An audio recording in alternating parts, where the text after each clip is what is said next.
Do you support county funding of community redevelopment agencies and the tax incremental financing? What specifically do you support or oppose concerning CRAs and why?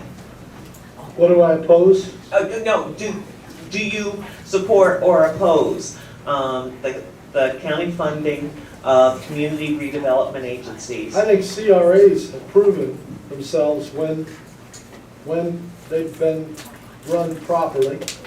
They've had a positive effect on the blighted areas in different counties and different cities. CRAs can do a lot of good if they are transparent in the way they operate, and if they're held accountable by the cities, or so they have to be run properly. I defy you to look at the CRA in Rockledge and show me any bad that's come from the CRA. It's handled with accountability, and they do a fine job in the way that they run theirs. I could show you others that aren't so good because they aren't held accountable, and the leaders that were supposed to be watching and maintaining those and over top of those weren't doing their job. So CRAs are a tool in a toolbox. You pull out that tool, you use that. You don't use a hammer when you're putting a screw in. You only use a hammer when you want the nail to go in the wall. You pull out that hammer or that screwdriver and you utilize it. It's nothing more than a tool, and if it's utilized right, CRAs can do a lot of good for our community, bring the value of our properties up, and make a big difference in our community. So I'm a fan if utilized properly. Thank you. Thanks, Jack. Ron? Boy, I sure have mixed emotions about CRAs.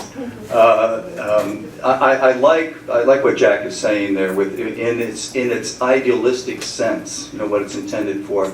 The problem that we have with it is so easy for abuse, and we've seen situations like that with Satellite Beach. Everybody knows that. And I also think with the Miracle Mall, is another example, of misuse. And I think it's an example of worse than that. I think it's an example of crony capitalism, you see, and that's the, and I went and talked to one of the county commissioners about it. I won't name who it was, and the county commissioner said that, oh, they're all good people, you see. Trust me, you see.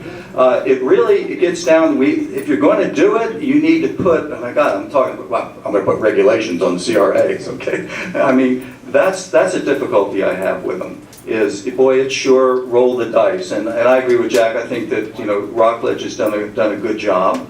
I think there are other communities that have done, Cocoa Beach has done a good job. But is it worth the risk? And what is the real intent? It started out that these are supposed to be really blighted areas. They're supposed to be, areas that, God, if your dog ran down the street, you'd worry about it surviving, you see. And it's taken to be, well, let's make it a prettier neighborhood. Let's make it we'll help out these businesses there and so forth. So we really, I would fall down the side. I'd just like to start all over again and get rid of them. Yeah. Okay? Yeah. Thanks, Ron. Michael? CRAs, like anything else, we need to look at on a CRA by CRA basis. I was one of the 6 people that got up and spoke against giving $6.5 million to the Miracle City Mall in front of the county commission. And I also told them if they were going to do it, how they could protect our taxpayer dollars, and ultimately we could have gotten that money back. They chose to ignore us. I talked directly to the director of that CRA. They refused to protect our taxpayer dollars.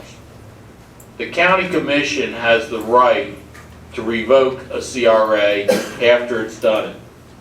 So you can look at them one by one.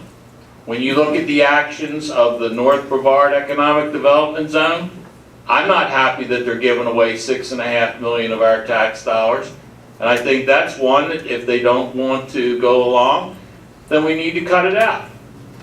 If you look at somebody like Satellite that use their money for things that are not in their charter, it's time to cut that one out. On the other hand, you have other cities that have used the money for things that are proper, that are truly public works. And in those cases, they've done a good job. They've done what we probably would have done anyway. So why not let them have local control? My idea is that the lowest common form of government should have the most control. If it can be done by the city, let the city manage it. If it can be done by the county, let the county manage it. The state doesn't need to get involved in everything. Now, it's not in our purview, but why does the state have to pass a law to allow us to decide whether or not we want to put advertising on our school buses? That should be our decision, and the state should stay out of it. So that's the same thing here. Thank you. Jim? As far as CRAs go, the intent, the way I understand it, is to raise the value of your property. It takes blighted areas and rundown areas and to build them up. The problem is, with any management of extra funding in another agency, there's accountability issues. And I really believe CRAs can work. They should work, but there needs to be much closer scrutiny. There needs to be control mechanisms set up by the county. Right now, it's, but the clerk of courts has been auditing. That's good. I totally believe in that. When you have money that's separately put somewhere else, there's the accountability side of it. And more importantly about the accountability is the transparency or the vision of being able to look at where that is, the sunshine. And I think that's what's more important of any of this stuff. If we had more information, knowing where money is going, and could see it, I think we would be a lot better off. I think we'd feel a lot better what's going on. So basically, CRAs can work, but there needs to be strict accountability and more control.